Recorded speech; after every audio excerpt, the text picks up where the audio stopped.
Saya berikan kesempatan untuk berdiskusi. Anda boleh bertanya apa yang saja yang sesuai dengan topik atau di luar topik saya perkenankan.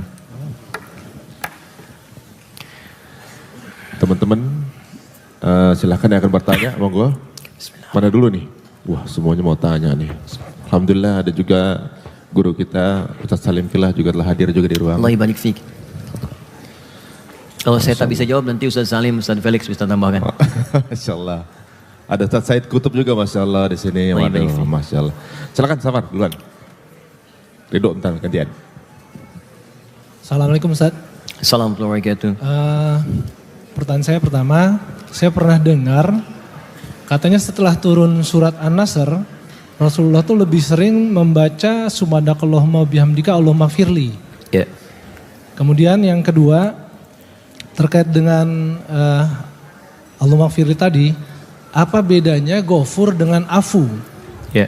Karena juga ada riwayat yang pada saat kita cari malam Lailatul Qadar, kalau nggak sempat banyak baca doa, baca Allahumma innaka afun gitu. Apakah ada beda Afu dengan Ghafur? Baik. Pertama setelah turun surah An-Nasr, kita bacakan surahnya. Bismillah. Idza jaa nasrullahi wal fath wa ra'aitan nasa yadkhuluna fi dinillahi afwaja fasabbih bihamdi rabbika wastaghfir innahu kana tawwaba. Baik, surah ini diturunkan oleh Allah kepada Nabi saat Nabi sedang di Madinah. Kemudian memberikan kabar bahwa sebentar lagi nanti akan ada orang-orang yang berislam masuk berbondong-bondong, ya berbondong-bondong masuk Islam, dan pertolongan Allah akan tiba. Pembukaan kota Mekah akan tiba. Nanti turun surah Al-Fatah untuk menegaskan apa yang Allah sampaikan tadi. Inna fatahna laka fatham mubina. Lalu Allah berikan kepada Nabi perintah, Muhammad, kalau nanti benar telah terjadi itu, pertolongan Allah telah tiba, maka syukuri nikmat Allah dari sekarang. Kemudian bersihkan semua keburukan-keburukan. Sampaikan pada umatmu. Subhanallah tadi yang saya terangkan. Kebiasaan buruk di mata, di telinga, sampai ke ujung kaki. Hilangkan. Karena nanti ada anugerah besar untuk mendapatkan kenikmatan di Mekah. Yang pahalanya begitu banyak. Sehingga saat masuk ke sana, kita sudah terbebas dari perbuatan buruk. Jangan sampai nanti saat masuk Mekah, kebiasaan buruk masih hadir. Ya, maaf, mata melihat yang jelek, telinga mendengar yang buruk, ya, lisan bicara yang enggak baik. Maka bersihkan sekarang sebelum kejadian itu terjadi, sehingga saat masuk kemudian ke sana, keadaan kita telah sempurna menjadi orang-orang yang baik. Nah, bagaimana latihan untuk semua itu? Maka diturunkan kalimat oleh Allah Subhanahu wa taala dari sejak surah itu turun sampai kemudian kejadian Fathu Makkah sampai setelah itu. Apa kalimatnya? Fasabbih. Banyaklah bertasbih kepada Allah, subhanallah. Bihamdi rabbik, banyak tahmid. Kemudian bisabbih bihamdi rabbika wastaghfir, dan mohon ampunan kepada Allah dengan sering membacakan istighfar. Astaghfirullah, astaghfirullah, astaghfirullah. Karena itu setiap kali selesai salat, hadis Muslim hadis 571. Nabi berbalik kemudian mengucapkan kalimat subhanallah, subhanallah, subhanallah 33 kali. Kemudian alhamdulillah, alhamdulillah, alhamdulillah 33 kali. Allahu akbar, Allahu akbar, Allahu akbar 33 kali. Sebelumnya hadis Muslim nomor hadis 573, ketika Nabi selesai sholat menghadap kemudian ke arah jamaahnya mengatakan astaghfirullah, astaghfirullah, astaghfirullah, Allahumma antas salam wa minkas salam tabarakta ya dzal jalali wal ikram. Jadi kalimat tadi itu bukan sekedar diucapkan saat sujud tadi yang Anda sampaikan, tapi setelah sholat pun diucapkan lagi, diucapkan lagi. Apa manfaat mengucapkan kalimat tadi? Sebetulnya bukan pengucapannya, tapi membangun komitmen pada diri kita untuk berubah lebih baik dalam pandangan Allah Subhanahu wa taala. Jangan sampai setelah Mekah dibuka, Madinah enak, tapi perilaku tidak berubah. Jelas ya? Maka dari itu dalam sujud pun kemudian kalimat-kalimat Nabi menghadirkan kalimat tadi. Yang tadinya subhana rabbiyal a'la jadi kemudian berubah subhana rabbiyal a'la wa bihamdi, disempurnakan dengan subhanakallahumma wa bihamdika Allahumma ighfirli. Subhannya ada, hamdinya ada, istighfarnya ada. Fasabbih subhanallah bihamdi rabbika wa bihamdi wastaghfir Allahumma ighfirli. Tiga-tiganya lengkap di situ. Jelas sampai sini? Jadi kalau Anda ingin amalkan yang tiga ini, boleh, sah. Itu yang paling lengkap. Tapi kalau kemudian Anda ingin amalkan yang awal pun yang pendek tadi, sah salatnya, tidak ada masalah. Dan itu pembukanya. Karena nanti ada kondisi-kondisi salat yang memungkinkan kita baca yang panjang, ada kondisi kita mengharuskan baca yang cepat. Ya misalnya apa? Tarawih. Kalau tarawih nggak usah panjang-panjang. Ya nggak usah panjang-panjang kita baca subhana rabbiyal a'la, duk bangun lagi. Karena yang dikejar dalam tarawih itu bacaan Qur'annya saat berdirinya, bukan saat turunnya. Jelas ya? Baik. Kemudian yang kedua Ustaz, apa bedanya Al-Ghaffar, Al-Ghafur, ya, atau Al-Maghfirah dengan Al-Afwu. Karena saat Ramadan di setiap malam tarawih yang dibacakan Allahumma innaka afuwun tuhibbul afwa fa'fu anni, bukan faghfirli. Baik, Al-Afwu dengan Al-Ghafur. Kalau Al-Afwu itu nama umum bagi setiap kesalahan yang ingin dihapuskan atau dosa yang ingin diampuni, umum sifatnya. Al-Afwu. Sifatnya masih umum, menghapuskan semua kesalahan yang pernah dilakukan. Satu kesalahan disebut khata. Beberapa kali salah disebut akhta. Banyak salah disebut khotoya. Gini, saya ngaku banyak salah, khotoya ya. Saat Anda bertakbir Allahu Akbar, Allahumma ba'id baini wa baina khotoyaya. Itu artinya, ya Allah, saya, ya kecil, mengaku banyak salah ya Allah dalam salat ini. Saya ngaku banyak salahnya. Maka mohon jauhkan saya dengan semua kesalahan yang telah saya perbuat selama hidup ini, seperti Engkau jauhkan timur dengan barat. Jangan pertemukan saya lagi dengan kesalahan saya di akhirat nanti ya Allah. Karena di akhirat sekecil apapun kesalahan akan dibuka. Wa may ya'mal mithqala dzarratin syarran yarah. Sekecil apapun. Maka kalau saya wafat dalam salat ini ya Allah, Quran surah kedua ayat 46, ya, innalillahi wa inna ilaihi rajiun. Kalau saya wafat, maka mohon ampuni dan hapuskan semua salah saya ini sejak saya bertakbir kepadamu. Itu kalimat Allahumma ba'id baini wa baina khataaya sampai akhirnya. Saya sudah pernah jelaskan ini. Nah, kalau salahnya ini umum, maka pasangannya afu. Khata dengan afu. Walaupun kesalahan itu belum tentu mengandung dosa, tapi tetap salah. Subuh 4:43, misal Anda sholat jam 6, salah tidak? Salah. Kan subuhnya jam 4:43, sholatnya jam 6, salah kan? Salah, dosa enggak? Belum tentu. Kalau sholat jam 6 itu memang karena kesiangan bangun, enggak diniatkan. Lelah saya, ada syuting semalam atau ada perbuatan tertentu, capek, ketiduran, bangun jam 6, enggak apa-apa. Saat bangun itu dia wudhu, kemudian dia sholat. Sholat orang yang tertidur pada saat bangunnya, dia salah tapi tidak berdosa. Tapi kalau sengaja meniatkan untuk menunda sholat dan bangun jam 6, dia salah dan dosa. Saat dia salah mengandung dosa itu, maka disebut dzambun namanya. Dzambun. Kalau kita ingin minta kepada Allah menggugurkan kesalahan tadi, salahnya dihapuskan, sekaligus dosanya digugurkan. Maka Allah turunkan sifat kedua untuk menggugurkan dosanya ini, sifat dosanya. Disebut Ghafir namanya. Maka turun Quran surah ke-40 ayat ketiga. Ghafiridz dzambi wa qabilit taubi. Kata ghafir dipasangkan dengan dzambun. Oke.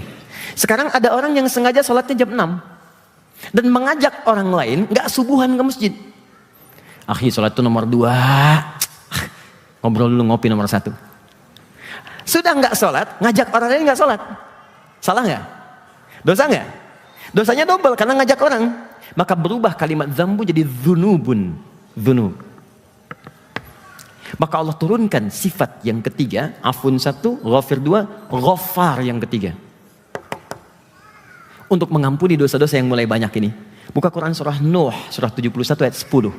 Kata Nabi Nuh, faqultu astaghfiru rabbakum innahu kana ghaffara. Kenapa Nabi Nuh menggunakan kalimat ghaffar bukan ghafir? Karena umatnya sudah mulai melebihi batas. Tadinya mencela, sekarang mengancam. Karena sudah banyak dari dzambu jadi dzunub. Ada yang ketiga, sudah nggak sholat, ngajak orang nggak sholat, dan menjelek-jelekkan orang yang sholat. Mereka sok soleh tuh ke masjid jamaah, dikirain kita nggak bisa, kita juga bisa. Udah nggak sholat, ngajak orang yang nggak sholat, mencela yang sholat. Maka plus dzunubun ma'adzulmi, ada zalimnya. Ini pun Allah turunkan sifat yang keempat namanya Ghafur untuk mengampuni yang ini. Maka muncul kalimat innahu ghafurun rahim untuk mengampuni ini. Ada yang lebih dahsyat. Sudah nggak sholat, ngajak orang nggak sholat, menjelek-jelekan yang sholat, plus juga mengganggu masjid di tempat orang sholat. Kepetasan, macam-macam. Wah, itu israf namanya. Ada orang yang kalau sudah nggak maksiat, gatal rasanya. Ada orang kalau nggak maksiat malah nggak enak. Itu israf. Turun Quran surah 39 ayat 53. Qul ya ibadiyalladzina asrafu israf. Qul ya ibadiyalladzina asrafu ala anfusihim la taqnatu min rahmatillah. Katakan pada hamba-hambaku, sebanyak apapun dosamu, sebelum kamu wafat, kalau kamu taubat, aku ampuni. Sebanyak apapun. Kau pernah membunuh? Saya ampuni, kata Allah. Kau pernah mabuk? Saya ampuni. Kau pernah zina? Taubat, saya ampuni. Dan gak usah diungkap lagi. Jangan ada kisah lagi. Udah selesai. Jangan membuka aib yang telah berlalu. Udah selesai. Jangan mau tuh datengin orang, tanya buka masa lalu. Sudah selesai. Buka lembaran baru yang baik. Kata Allah, saya akan tutup. Nanti yang akan diungkap oleh orang lain kebaikan kamu saja. Maka Allah turunkan sifat yang kelima namanya rahim. La taqnatu min rahmatillah, rahim. Maka digabungkanlah afu, ghafir, ghafar, ghafur, rahim di satu ayat dalam Al-Quran. Makanya bacakan ayat ini untuk mendapatkan 5 rahmat Allah ini. Quran surah kedua ayat 286. La yukallifullahu nafsan illa, Allah tidak mungkin berikan beban kepada seseorang kalau nggak mampu menanggungnya. Laha ma kasabat wa 'alaiha mak. Kalau orang berbuat baik, Allah akan berikan pahala. Kalau berdosa, berbuat maksiat, dia akan berdosa. Tapi saya nggak akan biarkan hambaku berdosa pulang membawa dosa. Saya akan ampuni sepanjang dia tobat di dunia. Maka bacakan kalimat ini. Rabbana la tu'akhidna in nasina au akhta. Muncul akhta, khata. Ya Allah, tolong jangan hukum saya kalau saya pernah salah, ya Allah. Karena lupa saya salah. Rabbana wa la tahmil 'alaina isran kama hamaltahu 'alal ladzina min qablina, ya Allah. Saya tahu beban ini sesuai dengan saya, tapi saya pernah berbuat salah sampai berdosa. Rabbana wa la tuhammilna ma la taqata lana. Ya Allah, kalau saya taubat, jangan berikan cara taubat saya seperti orang-orang dulu di masa Nabi Musa. Kalau musyrik mesti bunuh diri. Kalau kotor mesti disobek. Turunkan yang rahmat-Mu, ya Allah. Maka lihat jawabannya. Fa'fu an al-afwu fa'fu anna. Dipasangkan dengan khata. Rabbana la tu'akhidna in nasina au akhtana. Akhtana khata. Dipasangkan dengan afwu. Fa'fu anna. Wa'fu anna. Waghfir lana. Waghfir lana itu turunan dari ghafir, ghafar, ghafur. Ghafir, ghafar, ghafur. Waghfir lana. Mengampuni dzambun, dzunubun, dzunubun ma'afulni. Warhamna, rahim. Mengampuni dosa israf. Semuanya ada. Anda pernah berbuat salah, Allah turunkan sifat afu. Anda berbuat dosa, Allah punya sifat ghafir. Dosa Anda banyak, ghafar. Makin banyak, ghafur. Semua pernah berdosa Anda koleksi, Allah ampuni dengan turunkan sifat rahim. Kalau dengan semua ini Anda masih belum mau tobat, dengan cara apa lagi Allah mesti mengampuni dosa Anda? Fansurna 'alal qaumil kafirin. Kalau saya sudah tobat, ya Allah, mohon tolong saya dari semua pengaruh-pengaruh yang bisa membuat saya terhijab lagi denganmu. Indah. Jika kalau Anda belum mampu berlomba dengan orang soleh, meningkatkan kebaikan, maka berlombalah dengan para pendosa untuk bertobat kepada Allah Subhanahu wa Ta'ala. Sekira itu ya. Cukup. Ini sedikit, ini penting. Saya tutup ini sebentar saja. Waalaikumsalam warahmatullahi wabarakatuh. Pak Ustadz, kalau yang sholatnya duduk di kursi, sujud terbaiknya bagaimana? Sambil duduk, Bu. Ya. Dan dalam sholat yang tidak mampu berdiri, dia duduk. Dalilnya Quran surah keempat ayat 103, paling kanan pertengahan. Fa idza qadaytumus sholata fadhkurullaha qiyaman wa qu'udan. Kalau Anda dalam posisi ingin sholat kepada Allah, nggak bisa berdiri, maka duduk. Nggak bisa duduk, wa ala junubikum, berbaring. Nah, sujudnya orang duduk, tetap dalam keadaan duduk ya. Cuman bedanya, rendahkan sedikit untuk membedakan ruku dan sujudnya. Allahu Akbar. Subhana rabbiyal azim, subhana rabbiyal azim bihamdi. Kan? Subhanakallahumma bihamdika Allahumma ighfirli. Sami'allahu liman hamidah, rabbana wa lakal hamd. Lalu sujud, rendahkan sedikit untuk membedakan dengan rukunya. Allahu Akbar. Subhana rabbiyal azim, subhana rabbiyal azim bihamdi, subhanakallahumma bihamdika Allahumma ighfirli. Paham? Bedakan sedikit. Tapi kalau Anda masih mampu berdiri, cuman saat sujud itu kaki sakit atau ruku lemah, maka saat berdirinya tetap berdiri begini. Allahu Akbar, berdiri. Pada saat akan ruku, sulit menahan lutut, duduk sambil ruku. Ya, sujudnya tetap duduk. Itu boleh. Jadi semampu mungkin kalau masih bisa berdiri, berdiri. Tak mampu langsung duduk. Dan dalam sujud itu, dalam duduk itu dia sujud ataupun ruku. Sah hukumnya. Dan pahalanya kalau memang tidak bisa dilakukan dalam keadaan berdiri, itu sama persis dengan yang berdiri. Tapi kalau orang bisa berdiri, sengaja sholatnya duduk dalam sholat fardu, maka batal sholatnya, mesti diulang. Tidak sah sholatnya. Kecuali sholat sunnah. Orang yang sholat sunnah, walaupun dia bisa berdiri kemudian duduk, dia masih sah sholatnya. Cuman pahalanya setengah orang yang berdiri. Kalau di Masjidil Haram, masih lumayan lah. kan pahala 100.000, setengahnya 50.000. Tapi kalau di Masjid Raya Bintaro benar-benar setengah. Tahiyatul masjid sambil duduk gitu kan. Oke, paham ya? Saya kira itu teman-teman sekalian yang bisa disampaikan. Saya kira kita bersiap untuk menunaikan salat zuhur berjamaah. Saya cek sebentar ya, kalau ada yang penting sekali saya coba jawab. Kalau tidak mungkin kita bisa akhiri dengan berdoa dan langsung salat.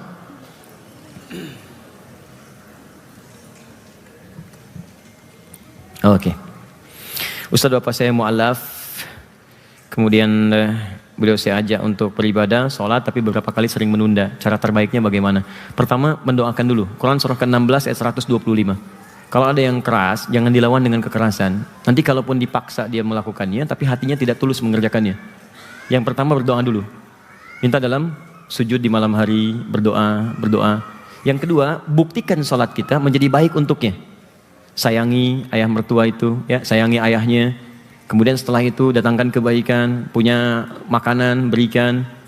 Ya, kalau iseng-iseng dia tanya, "Wah, tumben nih, baik jadi begini dan sebagainya." Jawab, "Justru Pak, sholat ini yang mengajarkan saya untuk menambah bakti kepada Papa. Saya ingin menyayangi Papa sampai akhirat dan semoga kita nggak terputus sampai dengan di surga nanti. Ayo Pak, kita ke masjid. Tapi Papa nantilah, gitu kan? Nanti Papa nyusul." Baik. Kenapa Pak? Papa nyari sarung dulu. Ini sudah saya berikan sarungnya. Ada. Siapkan, ajak dengan baik. Insya Allah dalam rangka Anda terus mengajaknya, insya Allah akan memberikan catatan kepada jiwanya. Mula-mula mungkin terpaksa datang, lama-lama akan merasakan kenikmatannya. Ya. Ustadz, apakah di setiap sujud bisa bacakan permintaan kita atau boleh milih berapa kali di sujud saja? Tidak, boleh minta terus-menerus. Ya, tapi tolong kalau bahasanya Indonesia jangan dilafadzkan. Saya sepakat dengan yang ini, tidak perlu dilafadzkan, cukup di hati saja. Kalau doanya sesuai dengan permintaan dari Nabi, ada doanya, itu ada, boleh dilafadzkan. Tapi kalau misalnya bahasa kita, jangan dilafadzkan sehingga tidak mengeluarkan bahasa-bahasa lain di luar tuntunan sholat. Cukup dalam hati saja. Dan Allah mengetahui itu sebelum kita ungkapkan dan memohon kepadanya. Baik teman-teman, saya kira itu yang bisa saya sampaikan. Mudah-mudahan ada manfaat yang bisa didapatkan. Dan saya ingin umumkan sesuatu.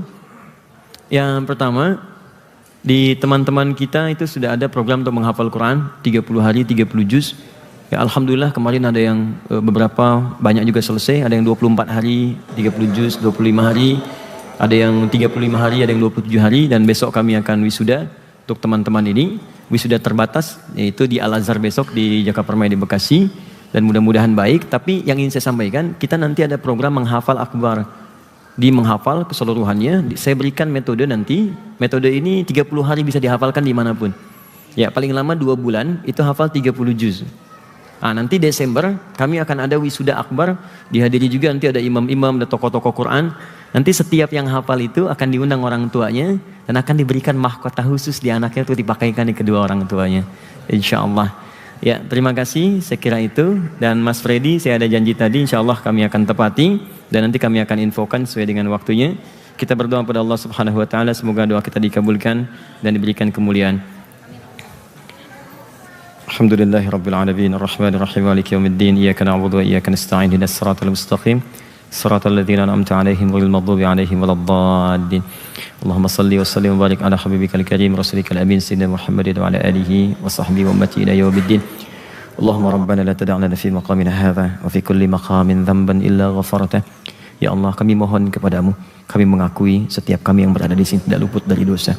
Kami mohon ya Allah, jangan biarkan setiap satupun hamba-Mu yang keluar dari tempat ini kecuali Engkau telah ampuni segala dosa-dosanya. Allahumma wala hamman illa farajtah. Ya Allah, kami mohon barangkali di antara kami yang hadir saat ini ada yang tengah gelisah jiwanya, maka jangan biarkan dia meninggalkan tempat ini kecuali Engkau telah tenangkan keadaan hatinya. Allahumma wala asiran illa yassartah. Duhai Allah yang Maha Penyayang, Pengasih, memberikan kemudahan, kami mohon kepadamu ya Allah, tidak semua kami yang berada di sini berada dalam kemudahan. Boleh jadi ada yang sedang ada dalam kesulitan di rumah tangganya, pekerjaannya, kehidupan sosialnya. Mohon dengan cinta dan rahmat-Mu ya Allah, jangan biarkan satupun di antara hamba-Mu keluar dari tempat ini kecuali Engkau telah mudahkan dan ringankan segala kesulitannya. Allahumma wala maridan illa syafaitah. Duhai Allah, di antara kami barangkali ada yang Kau uji dengan penyakit, seberat apapun kami mohon ya Allah, angkat dan sembuhnya seluruh penyakitnya. Angkat dan sembuhkan seluruh penyakitnya. Allahumma ya Rabb, tubna ilaika taubatan nasuha. Allahumma alif baina qulubina, ati anfusana taqwaha wa zakki anta khairu man zakkaha, anta waliyuha wa maulaha. Allahumma hdi ya Allah kullal asin liyatubu ilaik. Ya Allah, kami mohon jika ada satupun hamba di tempat ini sebagai pelaku maksiat dalam pandangan-Mu, maka mohon berikan hidayah kepadanya untuk bertobat ya Allah. Dia kawan kami ya Allah, dia kerabat kami, dia teman kami. Jangan biarkan kami berpisah di akhirat ya Allah karena dosa-dosa yang kami perbuat. Ya Allah, sentuh hatinya untuk bertobat, sentuh jiwanya untuk kembali kepadamu sebelum ia wafat ya Rabb. Allahumma ya arhamar rahimin, ihdi zumala'ana ghairil muslimin yahtadu ilal Islam, waj'al bainana mahabbah wa rahmah ya arhamar rahimin. Duhai Allah, kami mohon berikan hidayah kepada kawan-kawan kami, teman kami, keluarga kami yang belum berislam agar mereka mau bersyahadat ya Allah. Dan mohon satukan kami dalam cinta dengan mereka dunia dengan akhirat ya arhamar rahimin. Allahumma barik fi ailatina ya Allah, fi usratina wa fi ahlina. Ya Allah, berikan keberkahan di rumah tangga kami, berikan keberkahan pada istri kami, suami kami, anak-anak kami. Jangan biarkan ya Allah ada gangguan-gangguan yang bisa memecah belah kehidupan rumah tangga kami. Ya Allah, jangan biarkan ada gangguan-gangguan yang menjauhkan kami dari ridha-Mu ya arhamar rahimin. Allahumma ighfir kullal ummahat, Allahumma ighfir kullal ummahat alladzina kanat ya Allah dhunuba lil aulad min sahmiha ya rabbal alamin. Ya Allah, jika di tempat ini ada kalangan ibu yang berkontribusi pada dosa bagi anak-anaknya, maka ampuni dosa ibunda-ibunda itu ya arhamar rahimin. Mereka yang telah melahirkan anak-anak mereka ya Allah, berikan petunjuk kepada ibunda-ibunda itu ya Allah, berikan petunjuk kepada anak-anak mereka ya Allah. Allahumma idza kana hunalika minal asb al aba faghfir kullal aba al hadirin fi hadzal maqam syarif. Ya Allah, jika memang para pendosa itu adalah para ayah yang hadir pada saat ini, yang menyembunyikan maksiatnya dalam hati mereka, dalam jiwa mereka, maka sadarkan mereka untuk bertobat ya Allah. Berikan perubahan kepada mereka ya Allah, supaya keluarga mereka berubah menjadi lebih baik. Allahumma aslih halana ma yuqarribuna ila ridhak. Ya Allah, mulai saat ini kami bertobat, mohon bimbing kami untuk lebih baik ya Allah dibandingkan hari-hari sebelumnya. Idza kana hadzal yaum min baqiyati ayyamina faj'al baqiyata ayyamina ya Allah hayatan thayyibah. Ya Allah, jika memang hari ini adalah langkah perubahan dalam hidup kami mohon ya Allah, jadikan sisa hidup kami lebih baik daripada hari-hari sebelumnya. Wa idza kana hadzal yaum akhir hayatina faj'al ya Allah akhir hayatina husnul khatimah. Namun kami mohon ya Rabb, jika memang hari ini adalah takdir akhir dari kehidupan kami dan kami mesti wafat di hari ini, kami mohon jadikan wafat kami husnul khatimah. Allahumma qawwi lisanana naqula kalimat at-tauhid la ilaha illallah Muhammad Rasulullah. Ya Allah, kami mohon jika kelak kami menghadapi sakaratul maut, maka kuatkan lisan kami untuk mengucapkan kalimat tauhid la ilaha illallah Muhammad Rasulullah. Allahumma ajib kalimatana biqaulika ya ayyatuhan nafsul mutmainnah irji'i ila rabbika radiyatan mardiyah fadkhuli fi ibadi wadkhuli jannati. Ya Allah, tampakkan keindahan ya Allah dalam pandangan kami saat sakaratul maut nanti, saat kami mengucapkan kalimat la ilaha illallah Muhammad Rasulullah, maka mohon jawab kalimat kami dengan kalimat-Mu yang indah. Hei jiwa-jiwa yang tenang, hei jiwa-jiwa yang tenang, cepat pulang kepada Rabb-Mu. Aku reda dengan amalmu, engkau pun akan ridha dengan pemberianku. Aku telah siapkan surga untukmu, cepat pulang sebagai hamba-Ku. Allahumma rabbana atina fid dunya hasanah fil akhirati hasanah wa qina adzabannar. Ya Allah, jika ada kebaikan di dunia ini mampu kami dapatkan, tolong berikan kemudahan untuk meraihnya. Jika ada kemuliaan di akhirat yang mampu kami raih, mohon dekatkan kepada kami untuk menggapainya, dan jauhkan kami dari segala perbuatan buruk yang dapat mengundang murka dan neraka-Mu. Ya Allah, kami takut dengan neraka-Mu. Ya Allah, kami takut dengan siksa-Mu. Ya Allah, kami takut dengan murka-Mu. Kami rela menderita hidup asalkan tidak mendapatkan murka-Mu ya Rabb. Allahumma bifadlika subhana rabbika rabbil izzati amma yasifun. Allahumma la tudayyi'duhum ana wa antana ya Allah bil ijabah fa'ajib du'ana. Amartana fid du'a fada'unak. Ya Allah, mohon jangan sia-siakan air mata kami. Engkau perintahkan kami untuk belajar, kami datang untuk belajar. Engkau perintahkan kami untuk berdoa, kami berdoa dengan khusyuk. Kami mohon ya Rabb, jika dengan semua ini belum mampu mengabulkan apa yang kami mohonkan, tunjukkan kepada kami dengan cara apa lagi kami mesti bermohon kepadamu. Allahumma wa akhiru da'wana alhamdulillahi rabbil alamin. Subhanakallahumma wa bihamdika asyhadu an la ilaha illa anta astaghfiruka wa natubu ilaik. Terima kasih untuk semuanya teman-teman sekalian, dan semoga Allah berikan sekali lagi kemuliaan untuk kita semua. Assalamualaikum warahmatullahi wabarakatuh.